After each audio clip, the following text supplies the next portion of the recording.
hei tid, så vi atter her ved en nødgjum parti av Hjertamål. Og vi Anja Hansen, som teker opp og redigerer, og Ronny Pettersson, som teker seg av å redigere ljøve, Paul Færø, og jeg selv, Daniel Adol Jakobsen. Vær hjertelig velkommen til henteparsten av Hjertamål. Og jeg får spørre Paul hva hun ligger av hjertet i det. Ja, så første tøyene har vi dølt nok snakk vi i Rombraui, og særlig har vi 5. kapittel. Og her leser vi om fra første verset i 5. kapittel Rombraui, at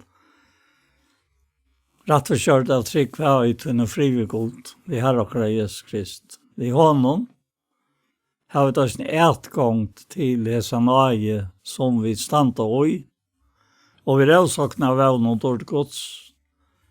Og ikke bare til vi råsakna av trångten, og vi vet at trångten vi skal tål, og tåle vi skal rønt sinne, og et rønta sinne vi skal vevn. Og vevnen gjør ikke til skammar, til kærløse gods uthelter, og gjørst nokkara, for her andan som giv nok ned. Og det som hever blir vi av vitsa inn og i hoan til dette, at du skal finne nækka, altså rattkjørt, og vi det da, og til vi atler, så til bjørsmann skal ha et gang til, altså for at trykja seg om det, altså. Man kan bare lese og suttja, men vi nøyen stender til at vi henne har vi da et gang til nøyen som vi stand i. Ja. Og til det som jeg har vakna og i meg nå ofte. Ja, hvor gjør det? Og jeg så ikke nå til speklige løyte og i brøven og særlig, så ikke til at nøyen noe helt spesielt. Og i sannsjonen til her, ta nøyen og ikke sørste som Jesus kjøpte med, ta deg hans mysk og svarsta krossen når han bær, grunden til han bytje nå alt mot alle da, og vi krossen fjalt og litt storm og skilsamma. Så skal alle det være nøyen, så må vi gjøre bruk av tog, som han sier her, at det var et gang til han, og vi stand og gjerne, men færre vet om ikke alt det som nøyen lovet her, som skriver stendere. Og så har vi rønt det, så har vi funnet disse tryktene. At hvordan som et veraldar her og sånt. Hun enda les våg i, altså. Og her sier han i sannsjonen, høgg, hvordan han sier? Høgg av alt du forrørt her, ja? Ja, høgg av. Alt du forrørt her. Ja, og legg ut av hvordan her, va? Ja. Så her alt for dette her, legg ut det her, høgg av hva forrørt her, og så framvis. Så jeg tror jeg skal finne det i sangen, jeg tror jeg finner det i skriftene, for jeg tror et gang til den nøye som du stender i. Og om du ikke gjør bruk av det i et gang, så verer tøyt lov ikke så avvaksrøkt som det annars ville være.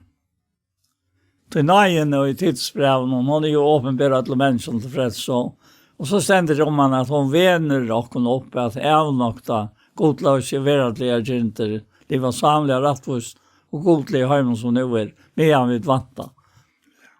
Så nøyen noe holdt en standant i løyve møgnen, men du måst gjøre som skriften sier, at tryggva. Ja, tryggva, sånn. Ja.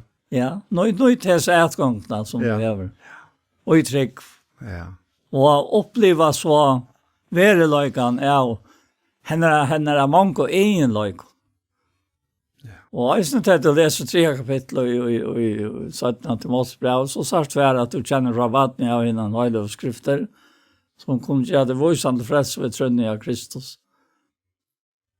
Og så får han en nøyhet her, at skriften innblåst av god. Og jeg nytter det til lærdom, till uppfostran rättvise och så framvägs. För att Guds människa kan vara fullkommen först för att göra allt gott verk.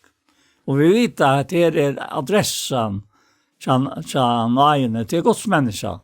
Till det som ska leva och ha det gott och leva i åkara.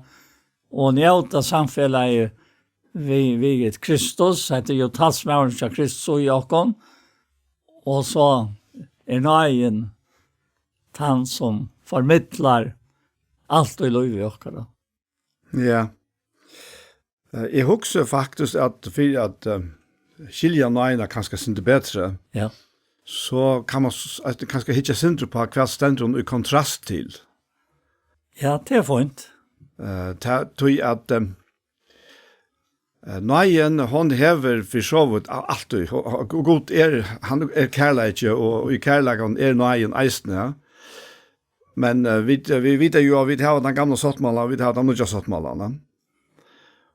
Og så husker jeg om at det her, hva måtte jeg ikke ut på vi at den gamle sottmålen først skulle komme fram, og den nye kunne komme fram. Og jeg hadde bare her, mamma, som det ble å si, at det stender for min egen råkning, og det er bare at jeg husker selv, ja. At god vi til gamle sottmålen gav menneskene noen muligheter til at selv å klare seg, å stande seg for Guds heilaleg. At kunne komme gode nær vi som egne rettvise. Det var faktisk det som den gamle sottmålen bygde jo på. Det var at mennesker selv skulde.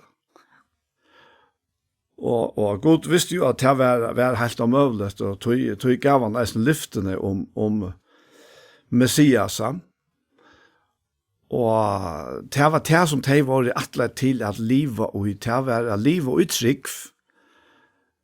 Så vi vet jo om Abraham, han ble rett og kjørt for trygg. Akkurat, ja. Det var trygg som rett og kjørt i han. Og forresten så var Abraham, så var han jo oppi av døven, og en loven kom og gilt, ja. Og han sottmål som god gjør det vi Abraham, det han sottmålen som Jesus oppfyller, da han fullgjør det verste av Golgata, vekkene okken. Han sottmålen som ble gjør det mellom Abraham og han. Og tog Abraham et råkner som troer feiren. Men det en øyelig søve om ta jeg heter sin frem i tjej i morgen, om at her ta i god djever Moses lovene og det tog i bøyene, ja. Og det var så øyelig at Moses selv sier at reis og sjelve, ja. Alt fjallet, Sinai fjallet, det stod i nästan ljus och lov och ristest. Allt fjallet som det var, ja. Ja. Og om det så var kreatur som närst vid fjallet, Ja, så skulle det dödja. Ja. Så strängt, alltså så offentliga strängt var det av närska skot, ja.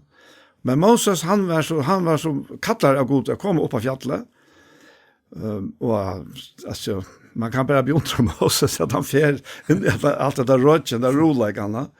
Och in allt det där myskret, det var mysker. Allt var svart. Och Moses fer in i det här ristande och självande av rastliga. Och god talar vi Anna.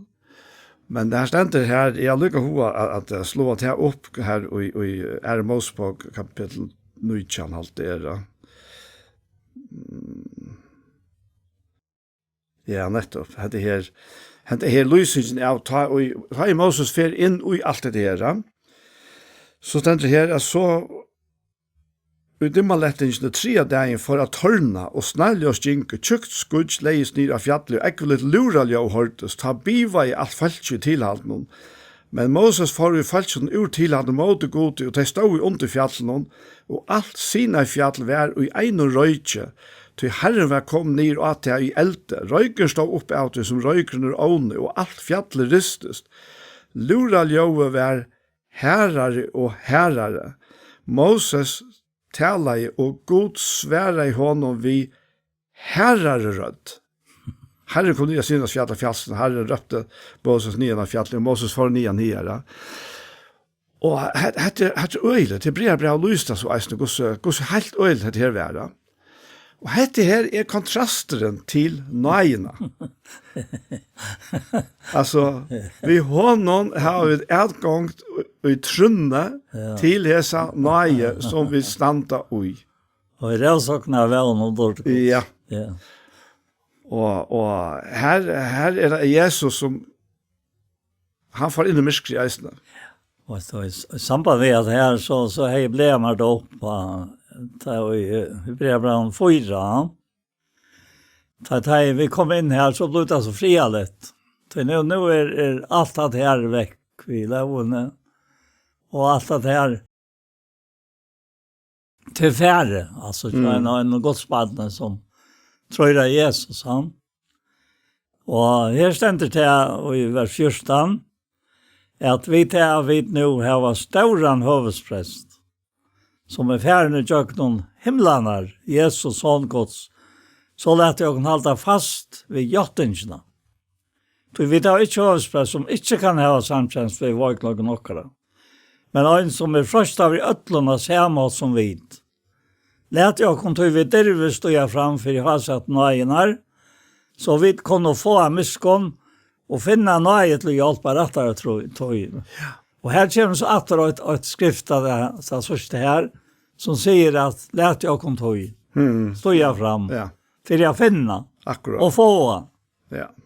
Og hatt stolar så er medlemmene vel underet til vi nøyene, at jeg må bare si at det noen år så igjen, kanskje jeg, så jeg sa at det her, at du skal ikke bare finne hjelp, men du skal finne miskom, og du skal få en nøye til hjelp i rettere tog. Ja. Så dette som vi er undergivet nå, vi må sette oss en øy, månen av tog og tog som vi er. Ja, altså vi hadde jo omgang chans her, da. Nei. Som var, og det er jo ikke menneskehelter. Ja, nettopp. Og her det 4 måneder som så avmettlige staurer, og tar vi så også om det gamle saltmalen, at ikke holdt ved rettforstørt. Ja. Av loverskål. Ja, av loverskål. Det som så dette her vi trunne, ja. Som han sier her i Rambram 5, første vers her. Tog at altså, trykven aktiv, og på den måten vi lytt av gode. Ja. Vi altså, det fullkomlig vanlige for oss at halta og trykva at jeg må gjøre akkurst for jeg får akkurst. Men jeg gode det ikke så løsende. Det eneste som teler til gode at vi lytter, at vi trykker av han og hans nøye. Jeg vil ikke komme ved nøkron, hva vi at la betale for det. Først vi man kan si at vi bønner, eller faste, eller vi leser. Selv om alt det godt for dere, men vi kan ikke bruke det som betalingsmiddel for å få nækka fra gode, ja. Nei, det pura området. Det øysene 4. kapittel i Rambraunene, så han får øysene inn i at det og øysene vi Abraham, ja. Ja. Da han sier det her, at det stender om han her, og i vers 18, at her ønsken vevn vær, tror han vi vevn. Såleis kom til han være fære, månken tjavun etter det som sagt vær, så skal jeg komme til å være. Og utan av vikna i trunnen myntes han at han så egna likan var en så dett. Han var jo tatt vid 100 år. Og at lov sa det var en så dett. Han ivars ikke vantrik om lyfte gods, men styrstna i trunnet tog han gav gode dårtene og var fullvisrøy at det som han hei lova var han øysene mentra gjøre. Tog vært øysene honom til rockna.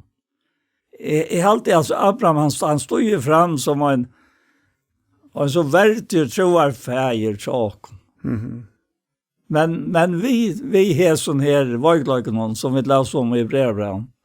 Till dömens tar han flytta i ett att han får till Egyptaland så säger om konen att de var systeransarna.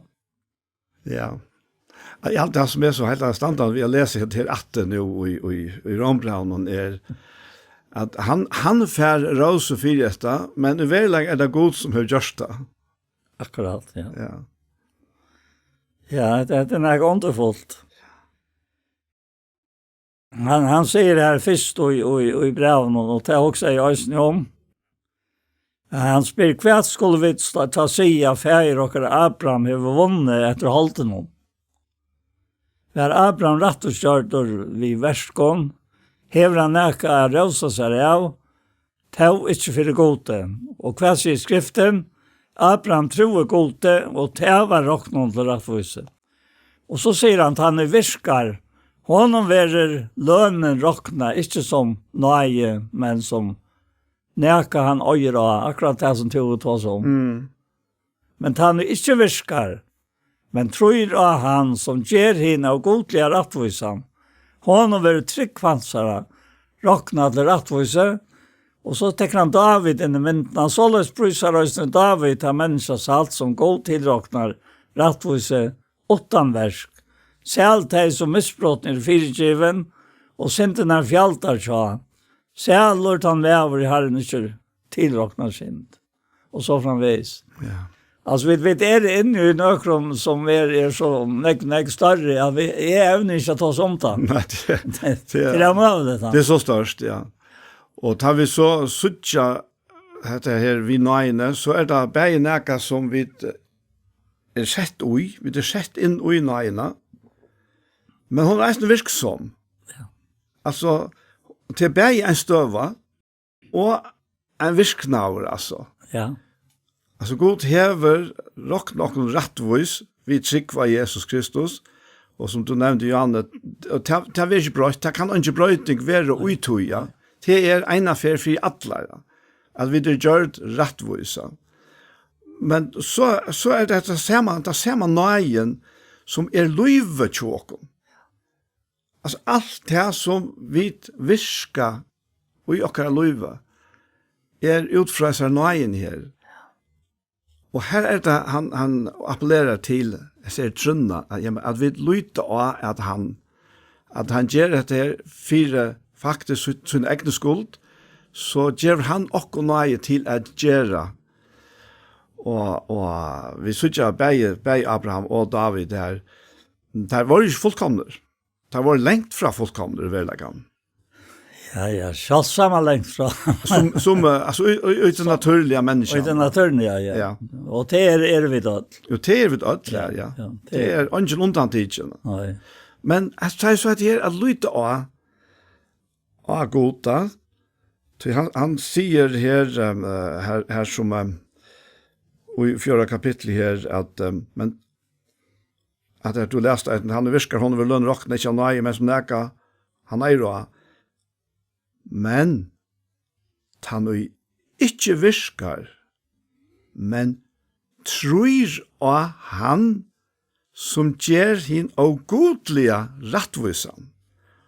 Hon vil tryggfansere rokna til rattvis.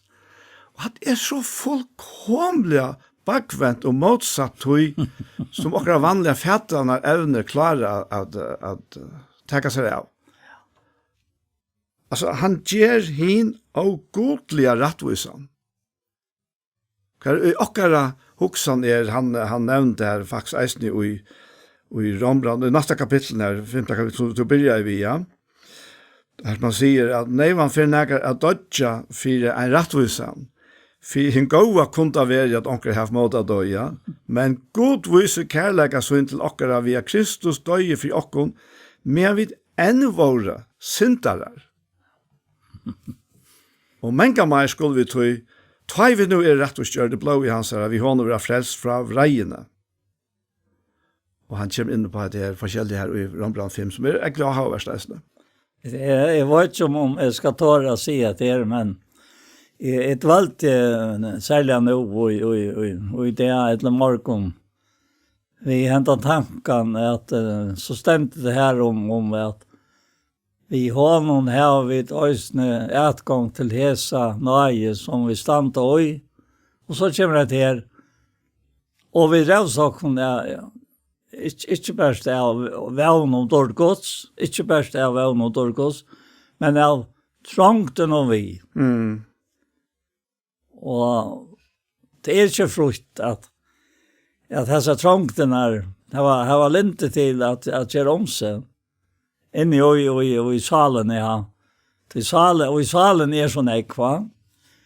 Og her var linte til at være i herrena og i møte her som tanken om.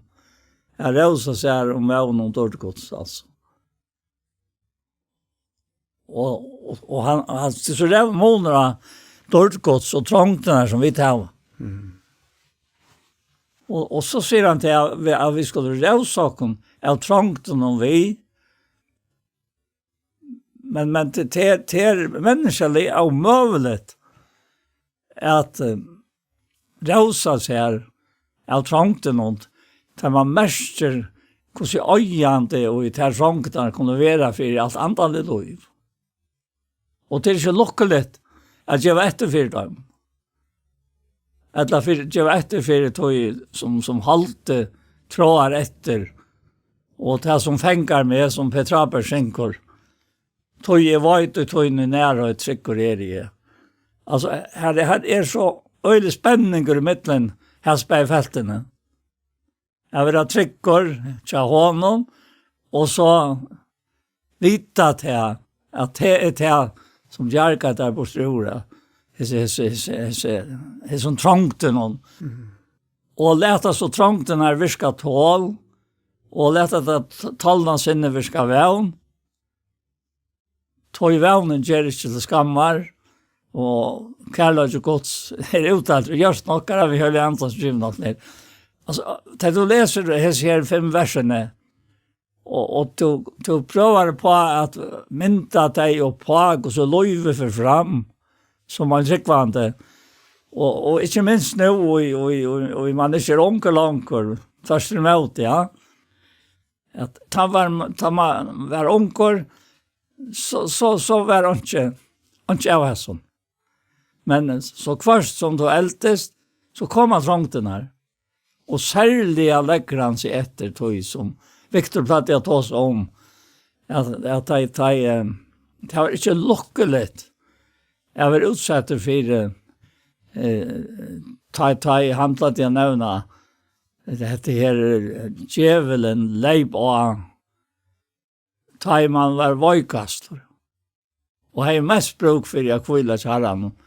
Ta leip han og for jeg få det fra tog. Og så jeg letja til løyve til å levde i trønne, ja. Men så leier han at rett, men det klarer han allikevel omkant tog. Jeg tog den. Nei, han sier vi Peter ta at Satan ville solta det som kveite, ja. Men jeg ber fyrt her, at tryggtøyen måtte ikke switcha. Og det jeg husker et på det her, jeg er ikke ordentlig klar iver, selv om jeg har en homing, hva Paulus legger ui hesa trångtene som han tåsar om her. Nei, det var det aldri. Nei, tog at et trångter som vi tås om, som leip åkken som sålast, ja. Men Paulus var et sted som jeg har rævla tors først vi at sutja med ui. Ja, nettopp, ja. Tog han sparte ikke for å få evangeliet. Nettopp, ja. Altså, han får mitt inn ui alt. For i målstovan var neka så øyelig, altså. Altså. For fer at han fer der var ut etter å teka løyv i avnåna. Og hver jødan nesten var ringast til, altså det som helt fast ved jødadomen, var ringast til å være ute etter honom. Og det var noe veldig trångt tjånen her, på tammatene, skapt av Moslo Falche, men eisne skapt av tog at han ikke bær seg undan. Nettopp. At han tross seg, lukka som jeg sier, han da øttan, Ja. Og for emoter. Nei, jeg tror ikke. Nei, jeg tror ikke ordentlig at aller helst det har vært en blanding av barn. Han var jo eisende menneske. Ja, han var menneske, ja. Han var eisende menneske, men vi suttja, han sier noen ting om hvordan han legger seg etter at han var reina samviske i for alle mennesker. Ja. Og samtidig suttja vi det eisende hvordan han faktisk han sperrer, ikke han tar seg vid Korint, men om der oppførsel og sånt. Og der fikk han så ikke ringa samvittighet det åpenbart at fortelle dem hva det var forskrifta.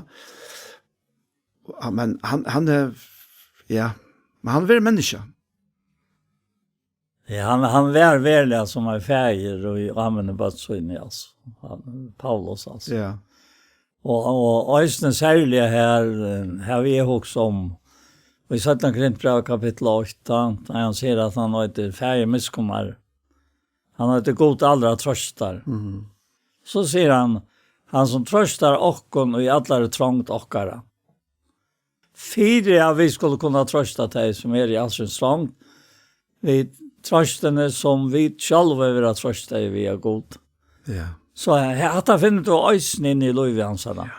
Ja. Ja. Og jeg har alltid nevner her, og langt ned i 2 kapitlen, at det er allsyns frøstingar, allsyns rønter, og så framvegis, som kommer av. Ja, han sier, heter 17 Korintbrev 8, ja, ikke la meg tenke det fra vers 6 kanskje, eller 5. Så en så løyingar Kristus har kommet, og i overflau av okkon, så eisne trøst okkara ryklig ved Kristus, men løyer vi trångt, så løyer vi hana tikkon til trøst og frelse. Vera vid her måte trøstar, så hetta eisne tikkon til trøst, og hetta viser kraft syne og tøy at hit tålen, og i som løyengon som vid løya. Og vogn okkar tikkon først, vi til at vi vet at ein så tid av parst vi okkon og i løyengon, så hadde det eisne parst i trøstene. Og så sier han, «Tøy vi vilje ikkje brøver at trångten og kom av okkon og i Asia skal være tikkon og kunnig. Hon var overhåndstung, meir enn vi var mentere a bæra, så vi enda ikkje hadde mått liv. Ja, vi hadde gjort opp vi okkon sjálvar at vi måtte dodja. Fyre at vi skulle ikkje lyta av okkon sjálvar, men av god som reiser opp hinne deie. Og han frelste okkon, og frelser okkon. Ure som står av deg av vanta, til hansare har vi sett vån okkara, at han eisne heretter skal frelse okkon, og han knytter tarra forbundet på i eisne, vi til at tid vi kommer okkon til hjelpar vi forbundtikkara, så la skal av mange munner ljøa ryklig takk fyrir okkon, og hva kommer så til? Fire nøyena i okkon er vist. Ja, nei, mer atlas. Ja. Og Paulus blir altså lysende eksempel på akkurat kontrasten til at ikke var sånn jøte som han var, altså livet jødedommen ut da, og han drivkraften som kørte av han, fikk han å køre av åren, altså ut i gamle løvene, det faktisk selv rettvisen. Til at han regner at gjøre seg rettvisan i for god, ja. Han skal vise øtlån, og du sørst dette, og i heimen det eisne. Her religiøsiteten på det aller ringaste, hver til en øyelig drivkraft til å fremja av honalig verska. Ja, klart. Til ångan som nek framme som akkurat nu, tøyne som er nu, va? At det er samme, så er det. At det er akkurat samme motivet og drivkraften ut det samme, men så var hans lien nere av de høye hestene, av vel Damaskus, og nå begynner det nødja løyva, nå det nøyen som er drivkraften, til at han slett ikke kan se det allit av seg selv, men fullt og helt må løyta av god og nøy hans herre. Altså rettvisen og i Kristus er drøyva Ja. Utom all mørk, altså. Ja, akkurat. Ja. Og ikke utom all det mørk som Kristus er hver færen, men utom all mørk som et menneskevanlig affær. Ja. Men i øtlenes ned så kan man slett ikke øymynda seg at det var såles i fargen, det er som vidt livande jo. Nei.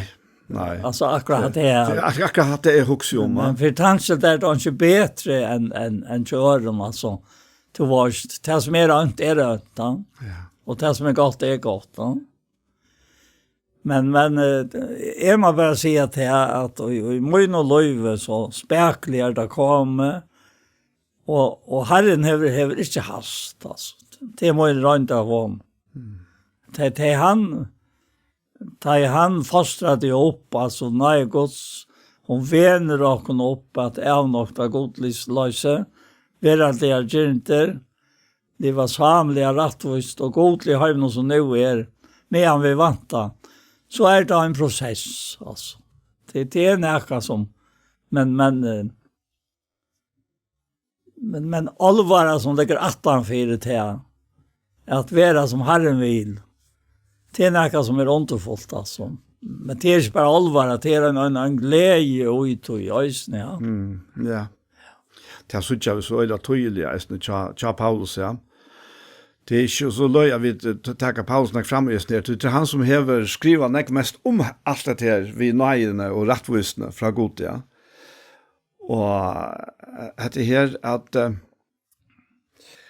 vi sutja i Paulus her løyve, og det er vekkene hessa nøye som er faktisk han helt avskiljande kærleiken som er vuster honom og som er vuster okkona. For han er vidkommande, han har jo lie etter tansikvande. Han er oppbyrd av flere vår deg, tog at han er kors og harst som gjøte. Og så nu tar han så kom inn til Nudja Løyve. Nå, her er så kærlig som fyllt han sånn at han gjør alt fyrir at tokna skuld. Og vi da ångte vi inn i oss her før, men jeg husker om her til han skriver her, og i Filipperan tror jeg, og han så sier om at det som värma vinninger her for Kristus skuld råkna for tap, ja sannelig råkna alt for tap. Måte tog som er så menga meire verst, at kjenna Kristus Jesus Herre min, fyrir hver skuld have mist til alt, og jeg råkna for skatten, for at jeg kan vinna Kristus, og være funnet i hånden, ikke vi rattvise mine, henne som er loven er, men vi rattvisene som vi trygg av Kristus, rattvisen fra gode som grunnt av trygg. Og så sier han her, vi har haft det frem i åkte før, men vi tenker det vi at her, så skal komme kjenne han, og kraft oppreisner hansara, og samfella løyinga hansara, vi til at vil gjørter hon og løyker og i deia hansara, jeg tog kunde nått til oppreisna fra henne og deia. Og dette her kan godt miskjeljast. Og jeg har inntrykk av at det har vært eisen miskjelt, så man kan få det til å halda til at Paulus, han fra Ivast og om han vi i oppreisning til Jesus kommer etter. Men det slett ikke her som han hen. Slett ikke.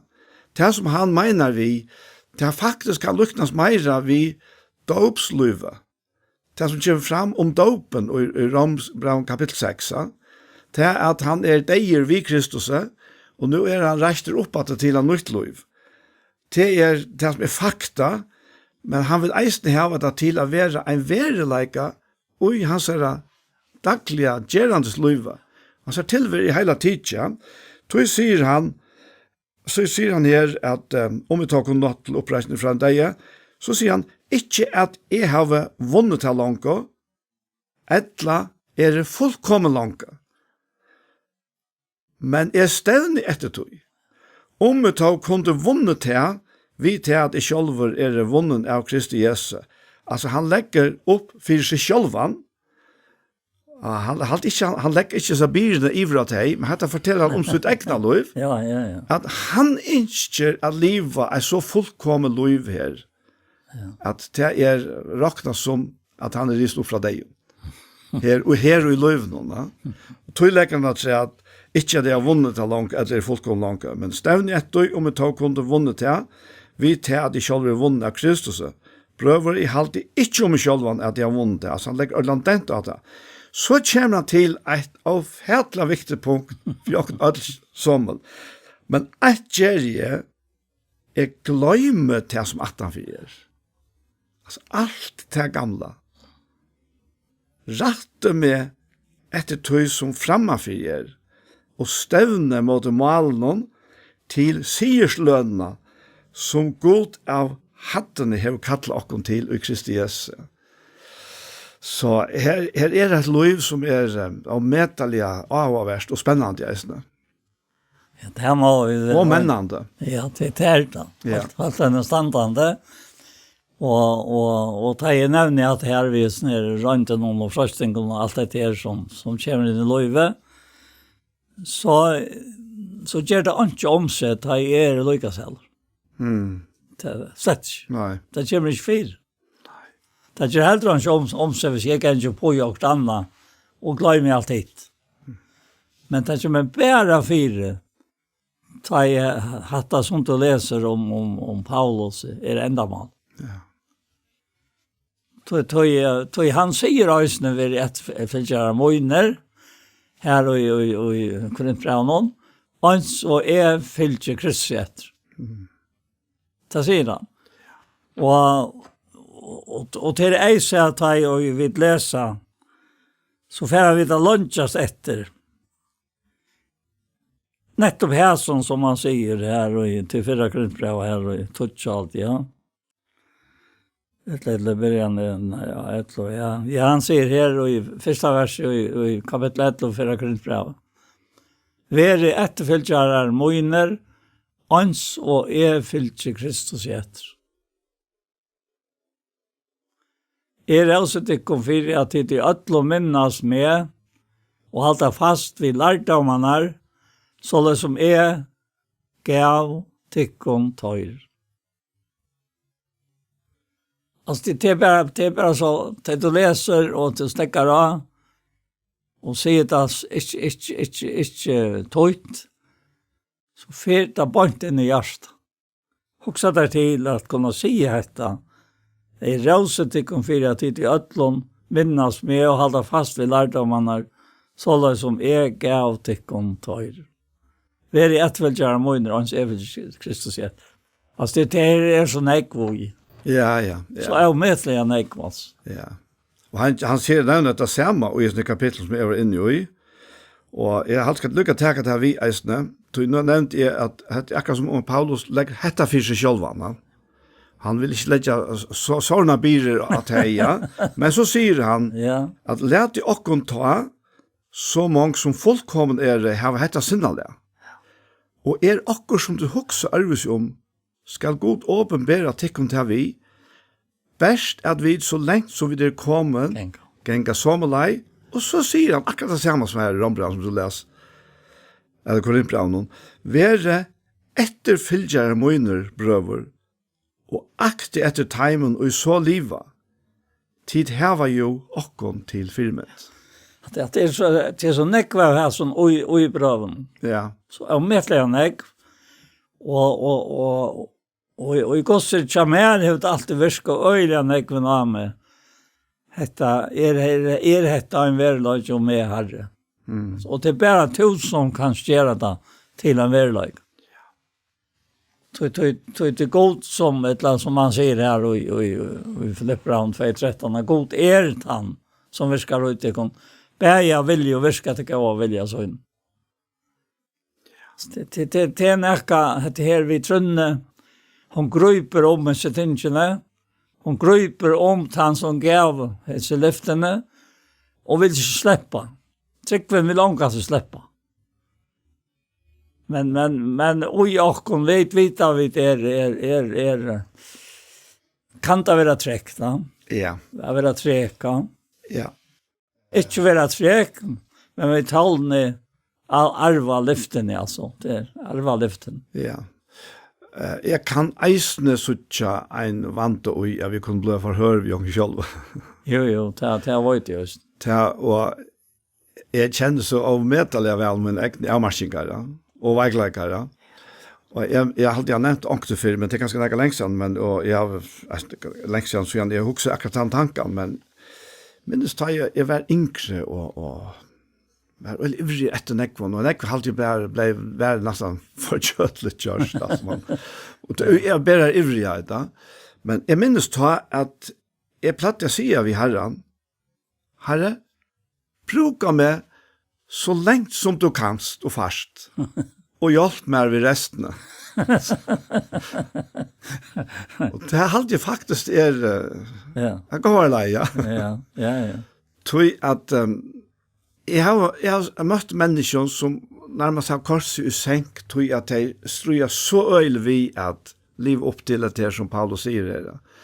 Men jag syns han så som att jag läser det här, att han pressar inte ut det här på ett. Nej. Men bidrar vi efterfylgjare där. Vi efterfylgjare måneder pröver och akta efter timon och i så liva alltså. Ja, då har vi så människor hittar runt om oss och vi söker firmynter och fyrdömer och i löven. Då är det öle gott för oss att liva eller räna att bruka det som liva heter här. Ja, liva det. Heter här orjota. Øystenet her til man gonger nu i det dagliga løyven og kommer inn så stedene, så for at det er en halvtid av her, så kommer han med over i rommet ved, og han råper av med, og svøylest, og det ene som sier var det lustig alltid etter. Ja. Det er det ene som sier. Det er Daniel. Og jeg også sier det her, ja, hvor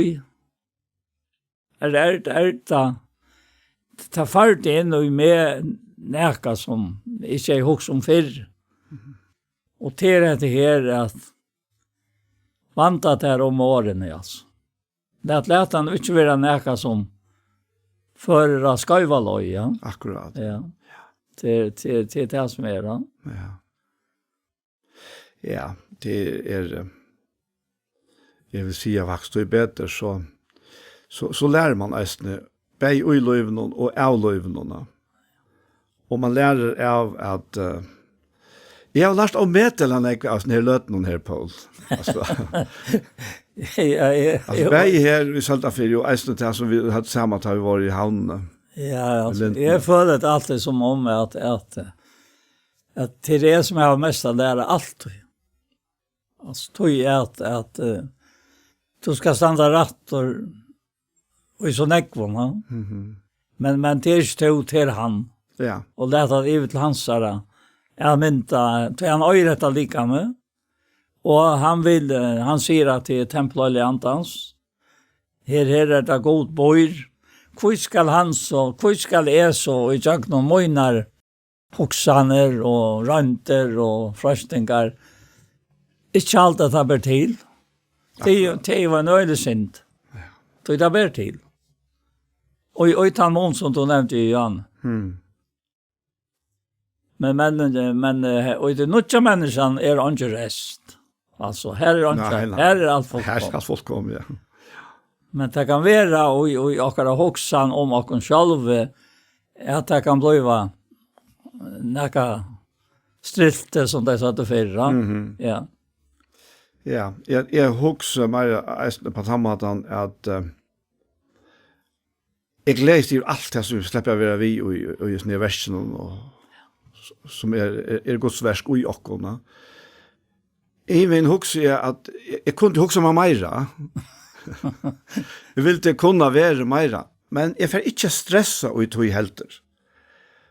Det er kanskje en frasting. Affæra att strujast och stressast och tog. Du kvar är kvillan ta. Kvar är kvillan. Och jag har flott mig helt öjlan ekvid det som jag gör kvar vecka. Jag kommer helt ur havn och till Saltafyr, ja. Men det är pura kvilt. Kvoi. Du jag har inte gynget det själva. Jag har inte brukt mina egna orsker på att komma in här. Jag har brukt orskerna som ligger i bilden till att slita med. Det är bara en mynd som vad man brukar här i akkurat sånne dømmene. Ja, jeg har det så at vi er sammen her en time om vikene, vi tar sending en time om vikene. Og så kan jeg godt løyme alt om det her. Ja. Og liv og utøy som jeg kjenner har en løyme inn i det. Nemlig, ja. Og som du alltid har sagt, altså at aldersmåneder mellom noen er nok så større da. Og særlig av hessen 17 endene. At det som er kommet før, det kan ikke mer. Så jeg må ha gjort opp for det. Du bare prøver jo på at gjøre noe som er platt til å gjøre før, så stekker det opp. Akkurat. Ja. Ja. Men han sitter her og være ui her som versen nå. Jeg klarer meg alt som om til at jeg ikke kan hit. Nei, nemlig. Ja, så godt det innrett. Og følg ikke noen forringer for jeg sitter her og njøter samfunnet. Og jeg må bare si om disse løtene her, og at det så lovgjevende. Altså, det så... Ja, akkurat. Ja. Luvgande. Luvgande, ja. Verilig luvgande, altså. Ja. Og det har vi bare godt av, å bli lukka, ja. Så det som en løta herre vid, finna sammen vi herre noen, og innan seg hjertet at han slipper at djeva og akkurat tar hoksaner som han vil, og til stå, og til personer som vi nevner, og skriftene, og til som tar sia, og til at har levd og jeg får det fram, så løs at de eller tar som lorsta skulle få sikning. Ja. Det til frelse og vøysen til at livet etter livet for herre. Helt avgjørst. Det jeg nevnte av vi tikkum ta Arvi Bilja at knappt lavda kom til meg at jeg går så nekv og i brøven handlar om dette her at vi teka atlig til hver annan, at vi livet for hver annan, at vi oppmuntrer hver annan. Og her hos jeg i Efesos 4, og her sier han han sier mitt andre etter her verset her, vers 20, han sier, «Angel og lykkelig tala kom til kunne av munne, nei slik som gå til oppbygging, som nu tarvar, så de som høyra kunne få nøye ved henne.» Ja. Og det akkurat det som vi tås om, og han legger seg til at gjør ikke heile andre Guds sorg, hon som til innsikla vid endeløse gardeien, og så kommer det som alltid han mener vi gjør heile andre sorg. Alle baskleidje, alt ilsinne, alle vreie, alle gengur, alle hoan vil lengt fra tikkum, som leies alle ønskaper. Ja, men hva så? Jo, vi jo tannsteg gå kvart vi anna. Miskunnsom, så tid fire djeva kvart øron, eins og god hever fire djeva tikkum i Kristus.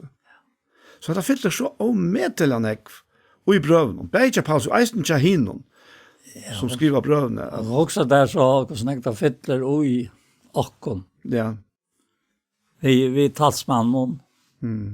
Kristus talsmannen, som Kristus selv sier om at Jesus har han for ut av loje dødja, at han skal teka mer og kunngjøre tikk. Til en veldig fytla. Han kommet her og byggva vi kærløyka gods. Altså, hva kærløyka gods, og hvordan jeg fytler han. Ja. Det noe som så underfullt. Og dette har vi finnet givet. Ja, det er alt en gave. Altså. Alt gave. Ja. Ja. Og altså, det ligger slett ikke at vi planer hvilken råsakene av noe som helst. Da. Slett ikke. Tanne råsa seg i herren, sier Paulus, ja. Ja. Det her det er. Ta og i 17 Timotheus brev, da Paulus skriver til han, så jeg vet akkurat dette skjema, så. Og i første kapittel i 17 breven til Timotheus, elsker jeg bad mot, nøye, miskunn, frigjør fra gode feir, og Kristi Jesu herre okkara. Jeg takkje gode som ans og forsfedrar møyner tjene i gauvar samvesko. Tog utan ujad minnes det til bøn og møyn og natt og det. Fotter av tråden etter å suttja til. Ta emnes tar tøyne, for at det kan være filter ved glede. Og så kommer det her som jeg tenkte på ganske. Jeg kommer syndere nå an og enda noen. Tog menter om trunna, som oitar og som først bo i loves amtøyne, og i evniko maurtøyne, trygg som ikke best øyte, viser høy at de bor ut her vi. Tøy minnet til at du kvartjer etter nøye gav og gods. Som øyter vi avledging hanta møyna. God gav og kunne ikke anta møtløses, men anta kraftar, kærløyke og seifrøyes. Skammast og ikke vi vittnesbåren om herrokkara, etter vi medfengkansara, men lojalt vi evangelium under kraftgods, som frelst i okken og katte i okken vi høylevån kattle, ikke etter verskon okkara, men etter tog som han sjálv rei setsar fire, og etter nøyene som okken givende Kristi Jesus fra evigen togjen. Altså vi kom bli via Lise, men det skulle skjera, det er bare så øynestånd. Og vi renner nok noen nøyene atlas som vi leser. Atlas togjen, skjønner du? Ja. Og det tog jeg vi har sett noen fire at Tåsen syndrom er så nøye. Ja, men jeg har lyst flere støvner, så er ikke akkurat hukse om at det stender nøye her. Jo. Men så renner vi øyene, og så alt det her, og etter nøyene som okker var given og Kristus. Ja. Og det er så valsikna og rykt liv. Det er rykt for okker sjølve, og det er eisende rykt for de som er rundt om okker, og det er eisende rykt for samfunnet. Altså, akkurat det samfunnet vi lever i det. At mennesker lever dette her livet, dette her nøye livet. Ja, så jeg sitter om det. Ja, nei, jeg husker bare, som til døms at her som jeg leser her i Filippra, nei, Efesos brev 4, og vær i tannsted, gå kvart vi anna. Miskunnsån, så de fire djeva kvart øren, eins og tid våren fire djeven. Og i Kristus. Altså, bare en sånn vers som det her. Ta til å livet ut av flere og flere og flere, ja. Hver hendar horen av vujtja og gratigheten og alt det hver og man tråkas kanskje fram beie tøymelige og kanskje eisen enda andalige kappikarhoer og at det er forskjellige. Hver han første måte vil tannsdag gå først vi anna. Og det er en sånn nøye som kommer iver et samfella hver flere og flere livet hetta livet. Og det stilla. Det er og i gjeranstenen. Og det daglige. Det må være en utrolig avvarskende hever.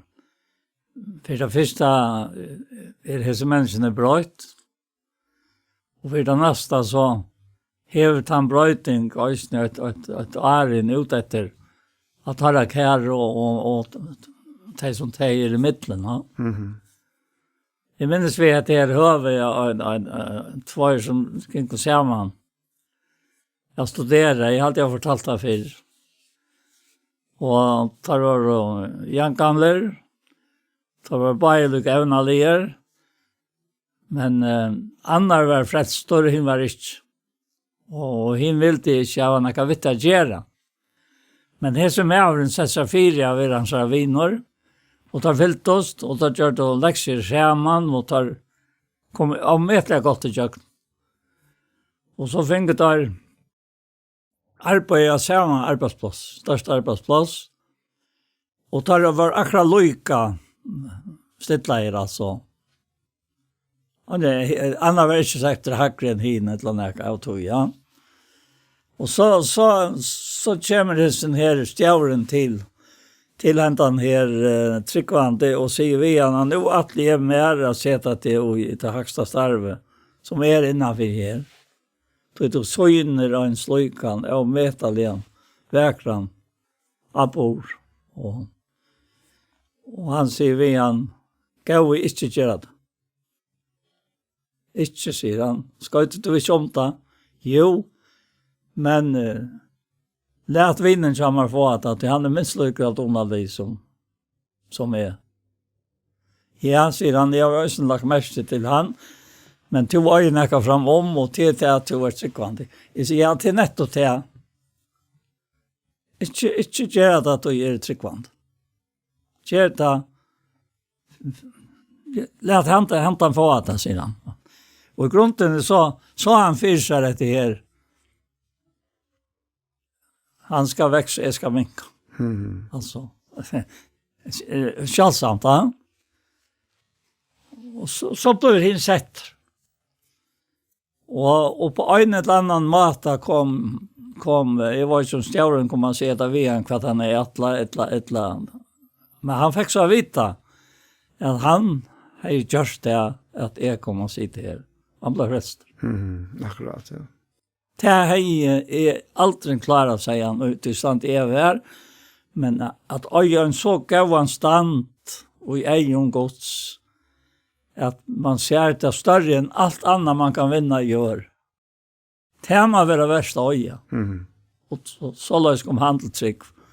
Kanajen som bor i Hansara löjve, hon var verksam. Akkurat, ja. Och självande till kryper hatt om hovan och allt det här och färråkarna över hovalig. Det är inte som avvirskar människor så störst som virk som nøye. Och i åkken som tryggva. Nej, det är det. Det är alltså du kan inte läsa av Jakob Braun utan du renner ut alla så in. Och ser hur det är inne i alla vigskiften. För jag viskar till som god vill ska hända. Det är det han äger. Ja, det är en och nøye røyk og dyrabær som frelste meg av ræka. Ja. Sankeren tja John Newton, som var en slags Paulus eisne, og i sånne gamla løyve bare, det var ikke det religiøse, men det vittla løyve som fyllt i handa.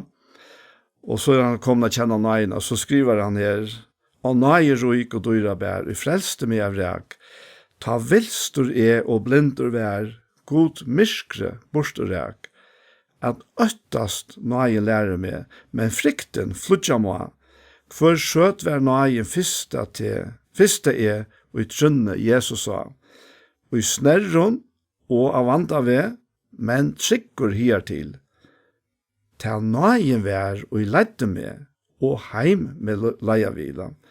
Og da sørste vers sier at ta prøys vi sunnkje hava her i himmelen 1000 år, ta skal da tidja som det vær vi byrja vi gjør. Ja, jeg hadde vilja at det var enda tjåk nu der på. Det var godt, ja. Kanskje du bena bønsen av Jakob? Ja, det takk for det. Som skriver sen til Jesus brev om Herre at han er ditt frelst, det er trygg. Det er ikke at det kan sjalvån til gav av gods. Det er ikke av verskom, så andre skal røse seg. For vi vet små i hansara, vi er skapt og i Kristi Jesu. Til gav versk, som gått fram en undan og lagt røyar, vi skal leve tøym. Og hver av okken kan skilje hette her, vi vil jeg så fekner eller fegen gjøre okken til åt vi all, som høyre og suttja. Og Herre, let etnast her, jeg fører hette inn i gjørsten av mange mennesker. Hette det løyve som frelser okken fra evjen deg og døme. Og hette det løyve som gjør hette hesa tilværende verdt av livet. Å, Herre, takk for det her. Og takk for dette verk og i hessen huset som vi sitter. Takk for hese foreldre og hese bøtten, døtter og sånn siner som virker sammen og som gav av versk. Vi legger deg inn at ditt hjerte. Takka for det. Teg og tar kjær og takka for det. Der koner du giv Daniel og mer, og til bøtten du giv okkom. Og vi er fram bøtten og bøtten av bøtten, himmelske feir. Vi legger deg ødelen av ditt hjerte. Bia for okkara landet. Bia for tog, at vi og som Paulus kunne sige, at fylke mer etter, og så er fylke Kristus etter. Og takk for det, Herre. Takk for det.